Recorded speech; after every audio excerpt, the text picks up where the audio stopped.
എറണാകുളം മൂവാറ്റുപുഴയിൽ ബാറ്ററി മോഷണം ആരോപിച്ച് ആളുമാറി പോലീസ് മർദ്ദനം. മൂവാറ്റുപുഴ സ്വദേശി അമൽ ആന്റണിയാണ് ജനമൈത്രി പോലീസ് മർദ്ദിച്ചത്. നീ കൊടുത്ത ബാറ്ററി എവിടുന്ന് മോഷിച്ചു എന്ന് ചോദിച്ചിട്ട് ഞാൻ പറഞ്ഞു എൻ്റെ വീട്ടിൽ 10 വർഷമായിട്ട് ഉപയോഗിക്കുന്ന സാധനമാണ്. 2015 തൊട്ട് ഇപ്പോൾ നിലവിൽ വരെ ഉപയോഗിക്കുന്ന സാധനമാണ്. ഇപ്പോൾ അത് നിലവിൽ കേട് വന്നുകൊണ്ട് ഞാൻ രാവിലെ കടയിൽ കൊണ്ടു കൊടുത്തു എന്ന് പറഞ്ഞു. വേറെ പിന്നെ ഒന്നും ചോദിക്കുന്നില്ല. നീ ആ കൊണ്ടു കൊടുത്ത സാധനം എവിടുന്ന് മോഷ്ടിച്ചു എന്ന് ചോദിച്ചുകൊണ്ട് മുറ്റത്ത് വെച്ചുകൊണ്ടും മാതാപിതാക്കൾ മുമ്പിൽ വെച്ചുകൊണ്ട് എന്നെ വളരെ ക്രൂരമായി മർദ്ദിക്കുകയും കഴുത്തി പിടിച്ച് ഞെരിക്കുകയും മുന്നിൽ നിന്നും 4-5 പേര് കൂടി എന്നെ ബലമായി പിടിച്ച വാഹനത്തിലേക്ക് തള്ളിയിടുകയാണ്. മമ്മിയും കൂടെ വരണമെന്ന് പറഞ്ഞു. അപ്പോൾ മമ്മീനെ ബലമായിട്ട് വാഹനത്തിൽ നിന്ന് തള്ളി താഴേക്ക് ഇട്ടു. ഫ്രണ്ടിൽ സീറ്റിലിരുന്ന് 3 പേരും കൂടി എൻ്റെ മുതുകിനിട്ടും കഴുത്തിൻ്റെ മുൻഭാഗത്തേക്കുമാണ് അതിക്രൂരമായി മർദ്ദിക്കുന്നത്. അപ്പോൾ എനിക്ക് ഓർമ്മ കുറച്ച് നേരത്തേക്ക് നഷ്ടപ്പെട്ടു. ലാൽ കൃഷ്ണ വിവരങ്ങൾ വച്ചിരുന്നു. ലാൽ, കൊല്ലാനെന്ന മട്ടിലുള്ള ഈ മർദ്ദനം ആളുമാറി ചെയ്തത് എങ്ങനെയാണ് ബാറ്ററി ആളുമാറി അമൽ ആന്റണിയിലേക്ക് പോലീസ് എത്തുന്നത്? തീവ്രമായൊരു ചോദ്യം. ഒരു ബാറ്ററി മോഷ്ടിച്ച സംഭവത്തിന് ഇത്രയധികം പോലീസ് വൈകാരികമായൊരു പ്രതികരണം നടത്തുന്ന കാര്യമുണ്ടോ, അല്ലെങ്കിൽ ഇങ്ങനെ മർദ്ദിക്കേണ്ട കാര്യമുണ്ടോ എന്നൊരു ചോദ്യമാണ് നിലനിൽക്കുന്നത്. ബാറ്ററി മോഷ്ടിച്ചു എന്നുള്ള കാര്യമാണ്. അത് 3 കൊല്ലം പഴക്കമുള്ള ഒരു ബാറ്ററി മൂവാറ്റുപുഴയിലെ ഒരു പൂക്കടയിൽ നിന്ന് 12-ാം തീയതി മോഷ്ടിച്ചു എന്നുള്ളതാണ് കേസ്. അതേ ദിവസം തന്നെ സ്വന്തം വീട്ടിലെ ഇൻവെർട്ടറിന്റെ ഏകദേശം 10 കൊല്ലം പഴക്കമുള്ള ഒരു ബാറ്ററി ആക്രിക്കടയിൽ കൊണ്ടുപോയി വിറ്റ ആളാണ് മൂവാറ്റുപുഴ സ്വദേശിയായിട്ടുള്ള അമൽ ആന്റണി. ആ CCTV ദൃശ്യങ്ങളിൽ അമൽ ആന്റണിയെ കണ്ടു എന്നൊരു ഒറ്റ കാരണം പറഞ്ഞുകൊണ്ടാണ് ഉച്ചയ്ക്ക് വീട്ടുകാരോടൊപ്പം ഊണ് കഴിക്കുകയായിരുന്നു അമൽ ആന്റണിയെ വീട്ടിൽ നിന്ന് പിടിച്ചിറക്കി പുറത്തിട്ട് ചവിട്ടി വണ്ടിയിൽ കയറ്റിക്കൊണ്ട് പോകുന്നത്. ആ പോകുന്ന പോക്കിനെല്ലാം ശക്തമായി ഇടിയും അവർ ഇടിച്ചിട്ടുണ്ട്. പക്ഷെ പോലീസ് സ്റ്റേഷനിൽ ചെന്ന വഴി തന്നെ ഇത് മോഷണക്കുറ്റത്തിലുള്ള പ്രതിയല്ല എന്ന് തിരിച്ചറിഞ്ഞ് ആളെ വെറുതെ വിട്ടിരിക്കുന്നു എന്ന് പറഞ്ഞ് കൂടെ വിടുകയായിരുന്നു. വയറിംഗ് തൊഴിലാളിയായ അമൽ ആന്റണിക്ക് വീടിനെ ഒരു ജോലി പോലും ചെയ്യാൻ പറ്റില്ല, ഭാരം എടുക്കാൻ പറ്റില്ല, നടക്കാൻ പറ്റില്ല, ഈ കിടപ്പല്ലാതെ മറ്റൊന്നും പ്രായോഗികമായി പറ്റാത്ത അവസ്ഥയെത്തി. ഇതുപോലെ വീട്ടിൽ വന്ന അമ്മയുടെ മുന്നിൽ വെച്ച് ഇതിൽ ഇടിച്ചുകൂട്ടി ജീപ്പിനകത്തോട്ട് ഇടിച്ച് അദ്ദേഹം തന്നെ പറയുന്ന ഓർമ്മയിടയ്ക്ക് പോയി എന്നാണ് പറയുന്നത്. അപ്പോൾ അമ്മാതിരി ഇടിച്ച് പോലീസ് സ്റ്റേഷനിൽ കൊണ്ടുപോയിട്ട് നീ പ്രതിയല്ല പൊക്കോന്ന് പറഞ്ഞു. അതെ, തീർച്ചയായിട്ടും അത് തന്നെയാണ് പറയുന്നത്. അതായത് വീടിന് മുറ്റത്ത് വെച്ച് ഇടിച്ചു, അതുകൂടാണ്ട് വണ്ടിയിൽ കയറ്റി ഏകദേശം 5 മിനിറ്റ് ദൂരം ആ പോലീസ് സ്റ്റേഷൻ വരെ പോയിട്ടുണ്ട്. ആ പോകുന്ന പോക്കിൽ 5 പോലീസുകാരും പിടിച്ച് ഇടിച്ചു എന്നുള്ളതാണ് പറയുന്നത്. മുതുകിനും തലയ്ക്കും ഇടിച്ചു. ആ തലയ്ക്കിടിച്ച സമയത്താണ് അദ്ദേഹത്തിന് ബോധം പോലും പോയി എന്നൊരു ഘട്ടം പറയുന്നത്. പോലീസ് സ്റ്റേഷനിലെത്തി പരാതിക്കാരായ ആൾക്കാരെത്തി ബില്ല് കാണിക്കുന്ന സമയത്താണ് ഏകദേശം 3 വർഷം പഴക്കമുള്ള ഒരു ബാറ്ററിയാണ് മോഷണം പോയതെന്നും പക്ഷെ കടയിൽ പണയം വെച്ചത് 10 വർഷം പഴക്കമുള്ള ബാറ്ററിയാണ് എന്ന് തിരിച്ചറിയുന്നതും അത് അമൽ ആന്റണിയുടെ ബാറ്ററി തന്നെയാണ് എന്ന് പോലീസിന് ബോധ്യപ്പെട്ട സമയത്ത് ശരി നീയല്ല കുറ്റവാളി എന്ന് പറഞ്ഞ് മനസ്സിലായിരിക്കുന്നു, വേറെ കേസുകളില്ല, പൊക്കോ എന്ന് പറഞ്ഞുകൊണ്ട് ഇറക്കിവിടുകയാണ്. ഒരു മാപ്പ് പോലും വരാനും പറഞ്ഞിട്ടില്ല. ഈ സംഭവത്തിന് ശേഷം ആശുപത്രിയിൽ ചെല്ലുമ്പോഴാണ് നട്ടെല്ലിനും തലയ്ക്കും സാരമായ പരിക്കേറ്റിട്ടുണ്ട്, അതുകൊണ്ട് കോട്ടയം മെഡിക്കൽ കോളേജിൽ വിദഗ്ധ ചികിത്സ വേണം എന്ന് ബോധ്യപ്പെടുന്നത്.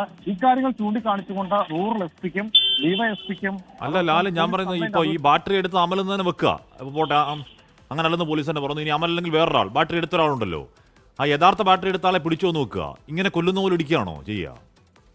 ഞാനിത് ആദ്യം പറഞ്ഞ കാര്യം തന്നെയാണ്. ഒരു ബാറ്ററി മോഷ്ടിച്ചു എന്ന കേസിന് ഒരാളെ പിടിച്ചാൽ ഇമാതിരി ഇടിയിടിക്കേണ്ട കാര്യമുണ്ടോ, അല്ലെങ്കിൽ ഇത്രയും ക്രൂരമായ ഒരു മർദ്ദനം നടത്തുന്ന ഒരു മോഷണ കേസിൽ ഇത്രയധികം മർദ്ദനം നടത്തുന്ന പോലീസാണ് എങ്കിൽ മറ്റു പല കൊലപാതക കേസിലോ അല്ലെങ്കിൽ പീഡന കേസിലോ ഒക്കെ പോലീസ് എന്തുമാത്രം മർദ്ദനം നടത്തേണ്ടതായിരിക്കും എന്നുള്ളതാണ് ഊഹിച്ചു പോകുന്നത്. അതും മൂവാറ്റുപുഴയിൽ ജനമൈത്രി പോലീസിന്റെ ഭാഗത്താണ് ഇത്തരത്തിലുള്ള വിക്രിയകളെല്ലാം ഉണ്ടായത്.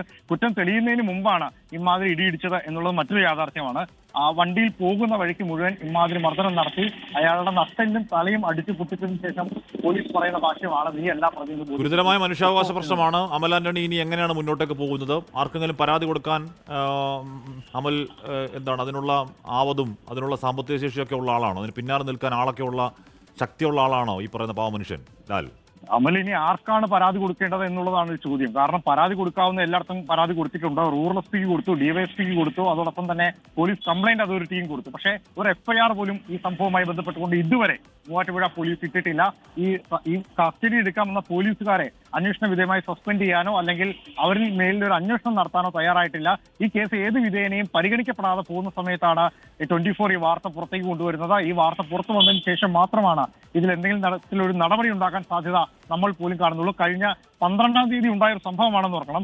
2 ആഴ്ച പിന്നിടുന്നു. 2 ആഴ്ച പിന്നിടുമ്പോഴും ഒരു പോലീസ് ഉദ്യോഗസ്ഥൻ ആ വീട്ടിൽ കയറി വന്ന് എന്താണ് സംഭവിച്ചതെന്നോ അല്ലെങ്കിൽ ആ സംഭവവുമായി ബന്ധപ്പെട്ട ഉദ്യോഗസ്ഥർ അബദ്ധം പറ്റിയതിന്റെ പുറത്ത് ഒരു മാപ്പ് പറയാനോ പോലും തയ്യാറായിട്ടില്ല എന്നൊരു കാര്യം കൂടിയുണ്ട്. അമൽ എന്ത് ജോലി ചെയ്യുന്ന ആളാണ് ലാൽ? അമൽ വയറിംഗ് തൊഴിലാളിയാണ്. ആദ്യം പറഞ്ഞാൽ ജോലി ചെയ്യാൻ പറ്റുമോ? ഞാൻ പറഞ്ഞത് നട്ടലിന് പരിക്ക്, കഴുത്തിന് പരിക്ക്, ദേഹമാസകലം പരിക്ക്, മുറിവ്, ഇനി ആ പരിക്കൊക്കെ വെച്ച് ചികിത്സ മാറാതെ വയറിംഗ് പണിക്ക് പോകാൻ പറ്റുമോ? വീട് പട്ടിണിയിലാവുന്ന സാഹചര്യം ഉണ്ടാവില്ലേ ഈ പോലീസുകാർ കാരണം?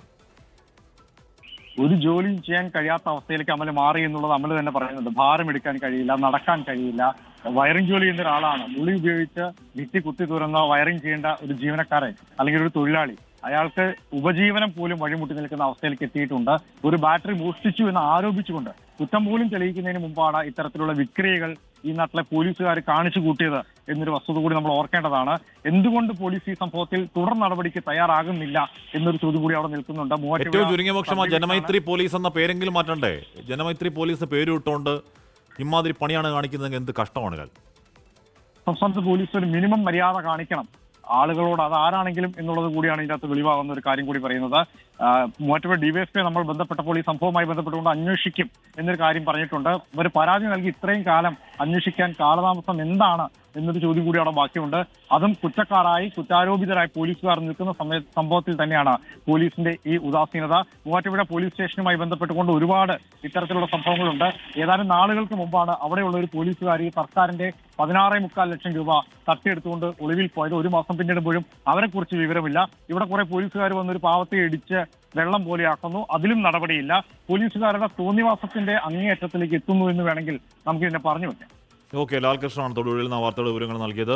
ഒരു രാഷ്ട്രീയ നേതാവിനെ അതിക്രൂരമായി വെട്ടിക്കൊന്ന കേസിലെ പ്രതികൾക്ക് പോലീസ് ഏത് രീതിയിൽ ഒത്താശ ചെയ്യുന്നുവെന്നും ഏത് രീതിയിൽ ഈ പറഞ്ഞ കോടതി പരിസരത്ത് വെച്ച് മദ്യം വാങ്ങിക്കൊടുത്ത് പോലീസ് സാന്നിധ്യത്തിൽ അവർക്കുള്ള അവരുടെ ആഗ്രഹ പൂർത്തീകരണം നടത്തുമെന്നൊക്കെ നമ്മൾ കണ്ടതാണ്.